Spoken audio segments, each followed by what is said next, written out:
Well, I'm a club historian. I have written several books on the history of Shamrock Rovers. I'm currently a programme editor. I'm involved with the Heritage Trust. I'm involved here with the Academy as well, doing social media and photography, and a couple of other roles that I do within the club as well. Yeah, brilliant. But yeah, as I said, we are here to talk about the issue that did, and obviously is still quite sensitive with Shamrock Rovers and Thomas Davis, as we saw from some of the online reaction across the board. Obviously, with Shamrock Rovers and Thomas Davis, I suppose to get things started, when did the GAA become involved in the Tallaght Stadium saga? Well, we probably suspected the GAA always have been involved right from the get-go, because there were objections to the plan permission that was granted by South Dublin County Council in April 1997. There was objections from the school, from the Oban Community School, from St Mailroom's AFC, from the Time and Bond Residents Association. Two of those objections concerned pitches, which were resolved by the council when they did a land swap. The issues with the Residents Association was resolved at the on-board Planala hearing, when the board dictated that Rovers would need to acquire 800 car parking spaces. But there was always a suspicion that there was elements within the GAA, not the GAA officially, but elements connected to the GAA who are opposed to Rovers coming in to Tallaght. Yeah. And what was the shared plan, what was the shared plan unveiled at the public meeting in February 2003? So this came as a bolt out of the blue to everybody that was there that night in the Plaza Hotel. The room was actually overflowing right out into the corridors. There was that many people at the meeting. None of us were prepared for this. None of us knew that the club were even speaking with the GAA, excuse me, in connection with a plan for the stadium. We had been told a couple of months beforehand that there were three options that the club was pursuing. On the night of that meeting in the Plaza Hotel, which was chaired by Tony Maguire, we were told that one of those options was to have a shared plan with the GAA. This was later become known, or we were to find out later on that this was called Project Purple. And this was a plan where Rovers would scrap the original plans for the stadium. New plans for a 20,000 all-seater stadium would be come up with it instead. We were shown illustrations of what this new stadium would look like, which was quite farcical really, because in actual fact, if you needed to have a GAA pitch put in there, probably a lot of the space that you see now for the north stand, the east stand, the south stand, that would have been taken away. So the capacity would have been reduced to around 4,500, not increased to 20,000. So the whole thing was a bit strange, to be honest about it. But there was absolute murder at that meeting, and the board actually anticipated that there might be a lot of trouble, because it was rumoured that there was plainclothes Gardaí outside in the corridor in case the chairman or one of the board members had to be rescued. That's how tense and how high the feelings were running at the time. So on the night of that meeting, the Rovers fans were members, and were members of the public, because it was a public meeting for all Rovers fans. They emphatically rejected the GAA plan, and that's how that got thrown out the window. But that was the first official involvement of the GAA in the whole Tallaght Stadium project. Yeah. If Rovers made a decision to not share with the GAA, how did the situation then come about with Thomas Davis? So the situation was that there were so many delays to the building of the stadium. There was a bricklayers' strike, which went on for several months. That was between the bricklayers and the contractor, PJ McLaughlin. Plan permission had been granted in April 1997, but work only begun in early 2000. So the work was ongoing slowly but surely. Then we were hit by the bricklayers' strike. Then there was a problem when the builders stopped working, because they were concerned that Rovers didn't have the money to pay for the future works. And they were given assurances that that wasn't the case, but in actual fact, work did stop on the stadium because Rovers didn't have the money. And then there was all this sort of looking for investors and this investor coming in and then going back out again for various reasons and whatever, and the GAA coming in as one of those options. So we then reached a situation where the club went into examinership in 2005, and then the lease for the land had to be given back to the council. But that was a plan that was put forward by the 400 Club, that they felt that the football club would never be able to afford to finish off the stadium or to afford to run the stadium themselves, even with various investors, and there was all sorts of problems with various investors and whatever. The board at the time wanted to pursue that plan with investors. The 400 Club wanted the club to hand the lease back to the state, and the state would then build the rest of the ground as a soccer ground. What we didn't realise when we were putting that plan forward, that the GAA were watching in the background, waiting for their opportunity to come in. So in December 2005, the council refused Rovers a further extension to the plan because the stadium had been lying there for years and untouched. And at that time then, when the lease had been handed back and the plan permission had been, the extension for the plan permission had been refused, this is when the GAA started to make their move.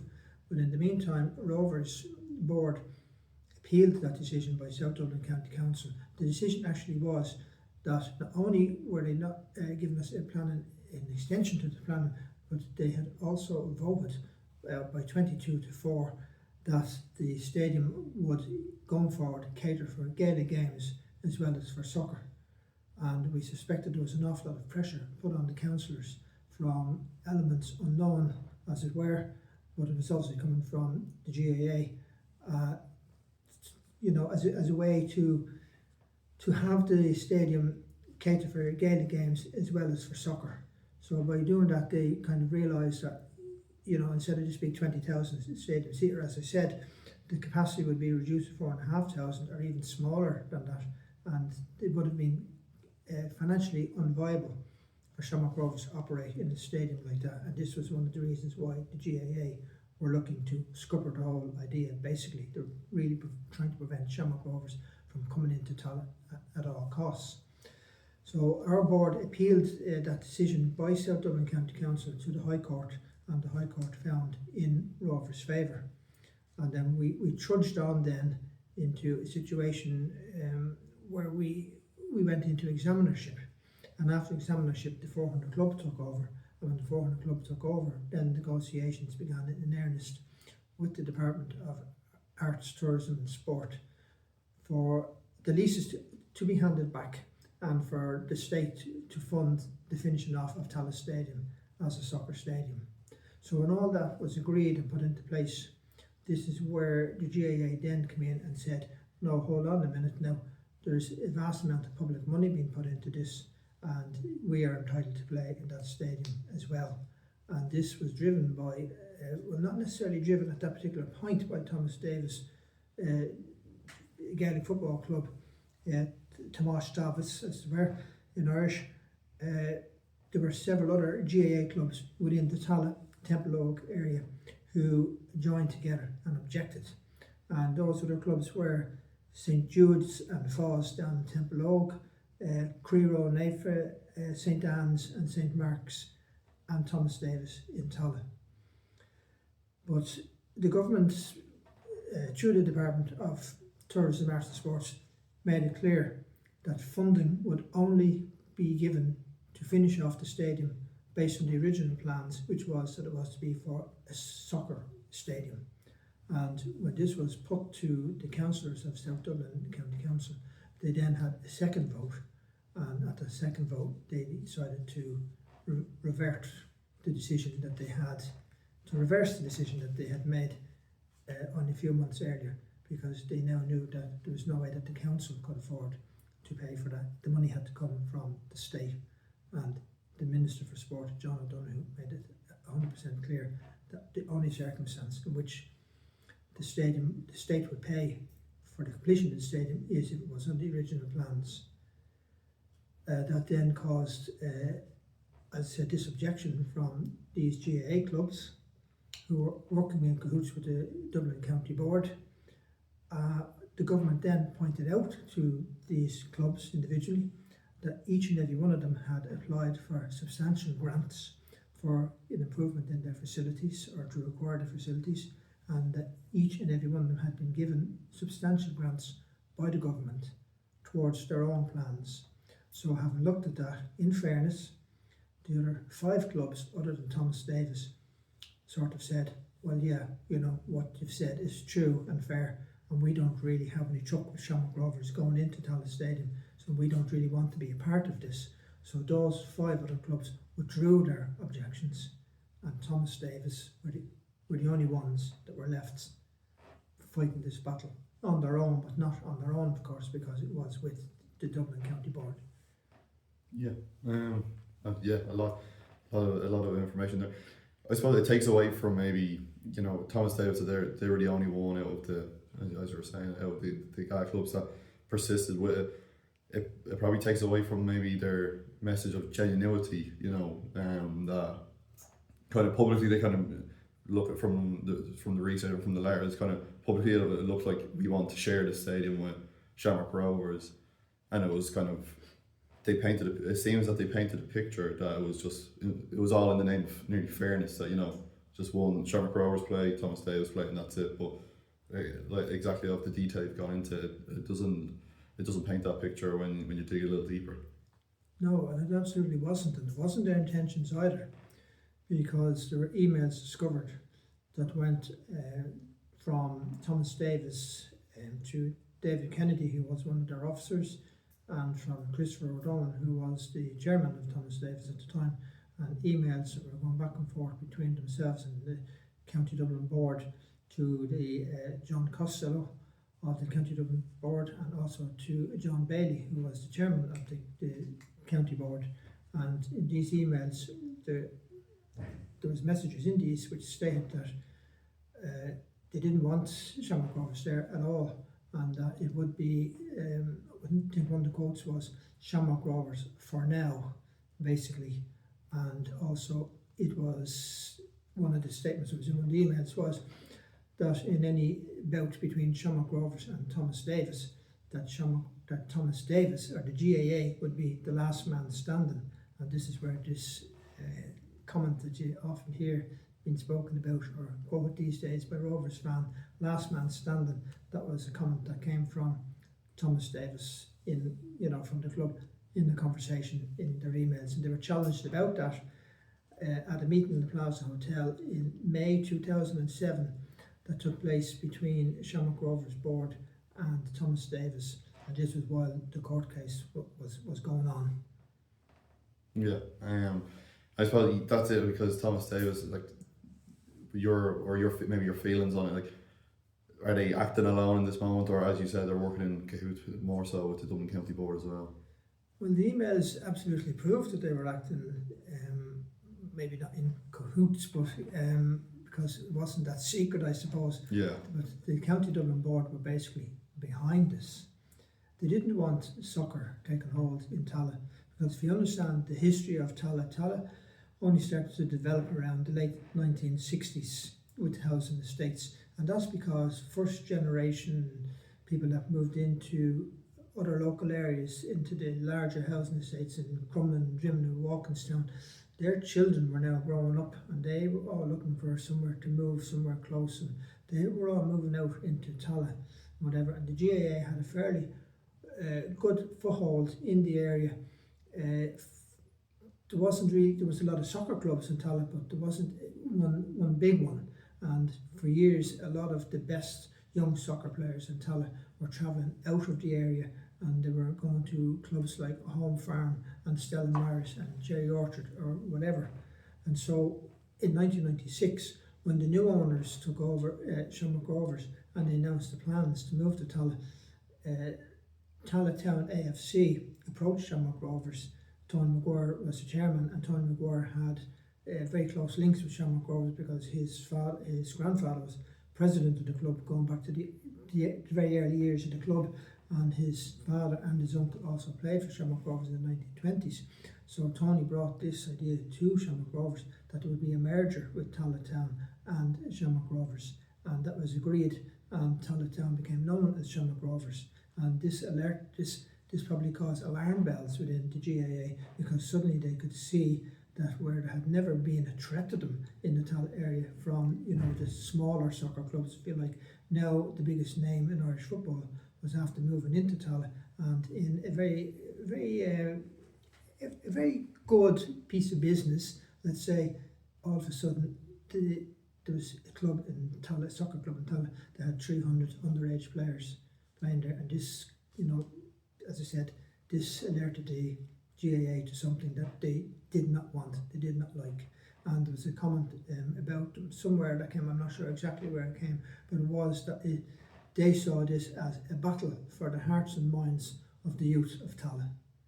The Derail Association football, they didn't want the youth growing up on that either. I think that was another quote. That's right, yeah. There's a... So I suppose the fairest comment is to say that maybe Thomas Davis weren't too genuine in their pursuit for Tallaght Stadium, to put it mildly. No, they weren't. It was a for now process. They actually said and stated in the High Court in that case that went on that they applied for in early 2006 for a judicial review. They were granted the judicial review. They also requested that no works would take place on the stadium while the case was being heard. That was also granted by the High Court. The case then wasn't heard until late 2007. Rovers applied to be a party to the High Court proceedings. Thomas Davis stroke Dublin County Board stroke GAA objected to that. They actually were very concerned about the fact that Rovers would become a party to the proceedings, because they knew then that they wouldn't have it all their own way. The case was between Thomas Davis GAA Club and South Dublin County Council, which is why Rovers had to apply to be a party to the proceedings. And as I say, Thomas Davis objected to this, but the court actually decided that Rovers could be a party to the proceedings, and I think that was probably the death knell really for the Thomas Davis case. Yeah, so that's essentially then when it all came to an end on the Thomas Davis front of their pursuit with Tallaght Stadium then. They were on their own at this stage, basically, other than this covert support that they were getting from the Dublin County Board. The FAI, in fairness to them, came out publicly and they said they were supporting Shamrock Rovers and that they were going to donate €80,000, which was a lot of money back in 2007. So the FAI pledged €80,000 towards Rovers' legal fees, which was an absolute great help for the club at the time. So Rovers were represented in the High Court proceedings, and our representatives basically said that so far as we knew, as far as Shamrock Rovers were concerned, this wasn't Thomas Davis that was basically taking this case, that Thomas Davis were actually fronting for the GAA. Yeah, I suppose that there was a time where with GAA and Crow Park, they held a game I think it was around 2007 or so, and it was when Ireland were playing in football, and from the research I've done, it seems the kind of implied message you get from Ireland or Crow Park hosting that match, so to speak, or hosting the match, was that it was nearly a form of tokenism to kind of say we're hosting football match in Crow Park, and then look at Tallaght Stadium and say kind of nearly where's our share of that, that kind of way. Well, yes and no, because the GAA were redeveloping. They were after redeveloping Crow Park, and they did a fantastic job. And it is a fantastic stadium. But my memory of that at the time is that they were given €130 million of taxpayers' money, which was a huge amount of money, never on a totally unprecedented level in this country. But it was during the Celtic Tiger era, and there was plenty of money. We had a Taoiseach, Bertie Ahern, who was a sportsman Taoiseach. He supported GAA, he supported soccer, he supported all sports and whatever. But that money was given to the GAA to redevelop Crow Park. They would not have been able to do that without that money.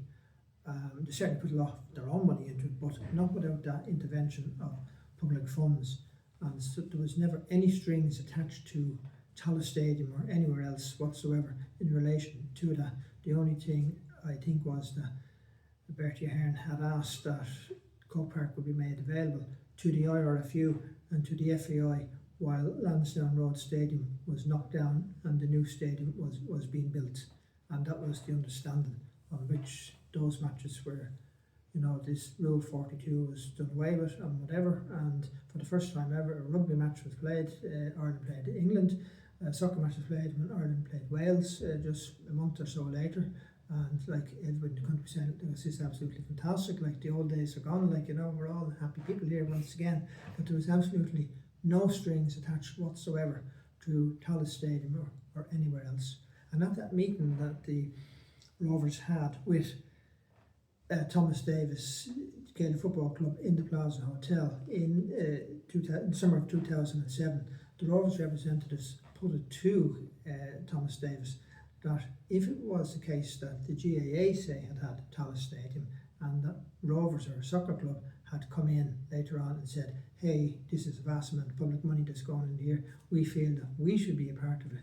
And Rovers representatives put this to Thomas Davis, what would be the situation there? And they said, well, in that instance then we would not have agreed to the soccer club coming in here under our rules, under GAA rules. They were also asked if the policy that Thomas Davis were pursuing at the time in relation to Tallaght Stadium was GAA policy. Now we know the GAA were behind it, and certainly the Dublin County Board were behind it, but when they were asked about that question, they said, no, it's not GAA policy, but it's Thomas Davis policy. Yeah, it's rich to come from them. I suppose this all came at a time like Rovers are at that time 20 years without a home. They're entering examinership. So how close was there a feeling, or how close did the supporters genuinely feel that the club had come to losing everything during all that period? Well, during the examinership process, we were all very tense because the case could have gone either for us or against us. And we had a lot of creditors, and we depended solely on the goodwill of those creditors. And thankfully, not one stood up in the court and said, no, we object to this deal. So it went through fairly quickly, thanks to the fact that, the supporters had taken over totally the 400 club.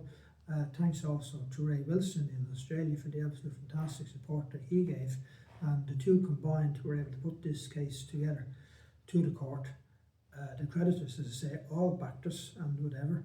And the case went on during the summer months, and thankfully it didn't actually take that long. And when we came out to the other side of it, there was this sort of sense of relief. We felt, yeah, this is it now. Our debts are behind us. Now we have to run this professionally and properly. So not only do we have to do that with the club itself on a day-to-day basis, but we now have to sort out this Tallaght Stadium mess. And we thought we were going somewhere with that until, as I said, the council had said, no, we're not granting you this further extension or whatever. There was various investors flying around the place. They all went after the examinership process.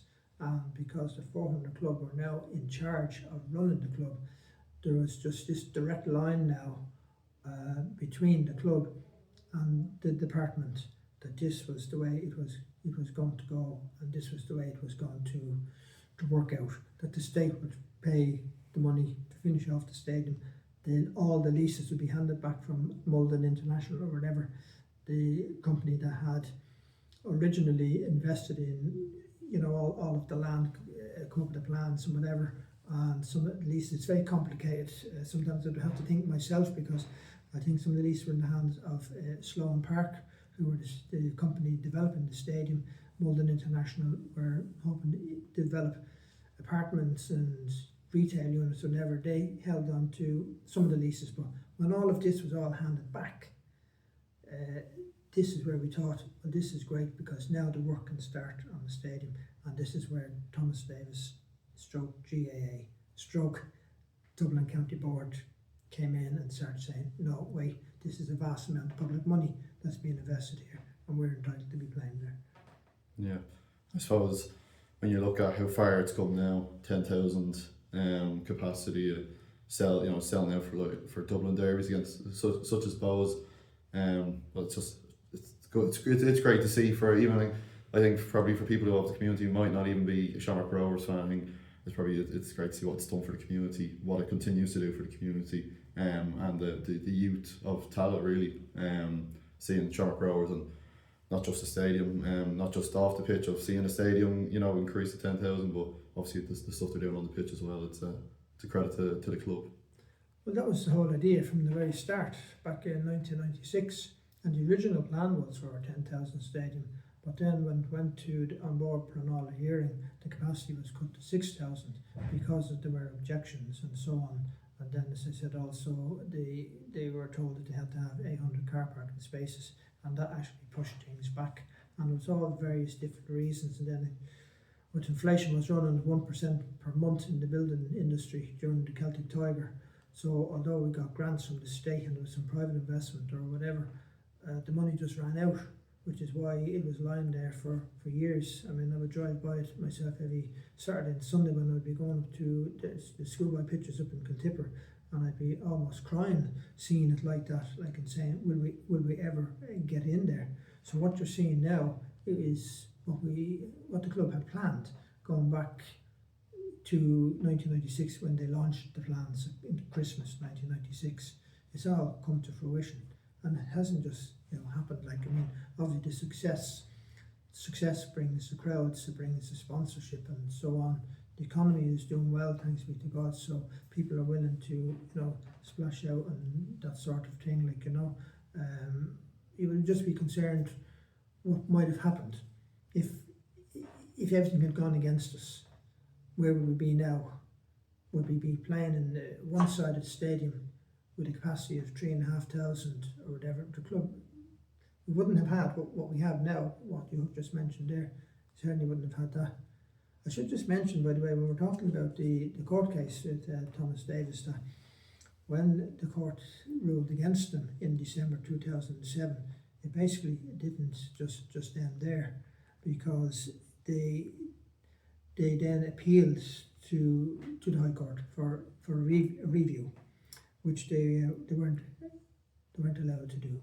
That was thrown out by the court in January 2007, and the reason for that was because they didn't prove that their appeal was anything in the national interests. So they had no legal points, in the national interests, and the court said no. And that was basically the end of it. But leading up to that, they had been throwing threats around the place. There was subtle pressure being put on councillors and so on, and they were saying basically that they wanted an investigation done by RTE on Today Tonight of stuff that had gone on with the stadium over the years, and also if they weren't successful in their appeal to the High Court in early 2007, that they would then take it to the European Court. So I think when the case was thrown out and there was rumours going around Tallaght that Thomas Davis were kind of trying to reach out to the community to raise funds for an appeal and whatever, and they didn't get very much support. I think people were fed up with it at this stage. People of Tallaght just wanted to see that stadium built, and now the court had ruled not only against Thomas Davis, against their judicial review, but also their appeal. They wanted to have the opportunity for leave of appeal, and that was ruled out against them as well. And I think at that point it was sort of realised, well, this is basically the end of it. Yeah, because like them ladders that came out with, TD getting, I think his name was Conor Lenihan, if memory serves me correctly, who was banned from attending Thomas Davis, and he told them, accounting to the Irish Times, that he had found out while at a club function at Thomas Davis that he was no longer accepted, and kind of was shown by someone a letter that had just surfaced, and yeah, like that, like himself and any other TD that wasn't essentially on Thomas Davis' side was no longer welcome at the club. So it was So what happened there was a general election in 2007, and Thomas Davis GAA club used this as an opportunity.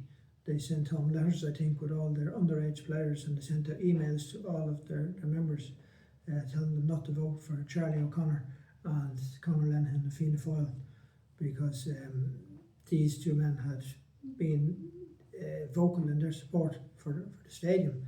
The two politicians that I remember most that actually spoke out for Rovers and were extremely helpful to us were Charlie O'Connor, who was a TD at the time, and Eamon Walsh, who was a Labour Party councillor. There could have been others, certainly, but these were the two that gave us most advice and most support, and Conor Lenihan to a lesser extent, and that is true. Eamon Walsh was based down in Green Hills, Green Park, Manor Estate, Temple Manor, that sort of area, and he was probably relatively safe down in his Walkinstown base down there, but he did give us great support. Charlie O'Connor, has to be said, we owe that man such a debt of gratitude, because he was right in the thick of it up in Tallaght, right up there in Thomas Davis land. He lived not that far away from the ground, and he would have to go about, his daily business and be under this sort of pressure. This sort of pressure that was being applied to all the councillors at all times, in a subtle sort of way, no official sort of way.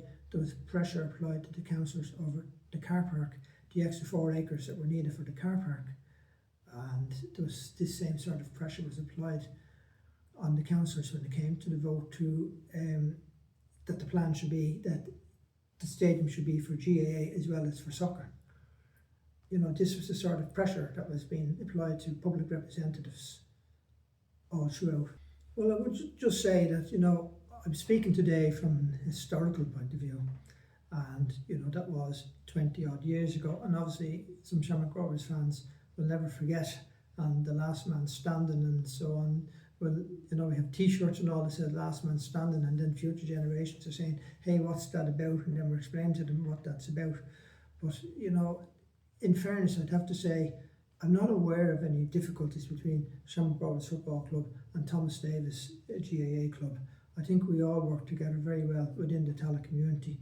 We're all there to serve the community and to work together and to provide for sports, no matter what sports that you're playing for. As I said, I'm not particularly aware of any issues between Thomas Davis GAA Club and Shamrock Rovers. We all work together for the benefit of the Tallaght community. I'm only speaking today of the events that did happen and at the time, and just to give an idea to younger supporters and new supporters who might have had any idea of what all this was about and were asking what it was all about.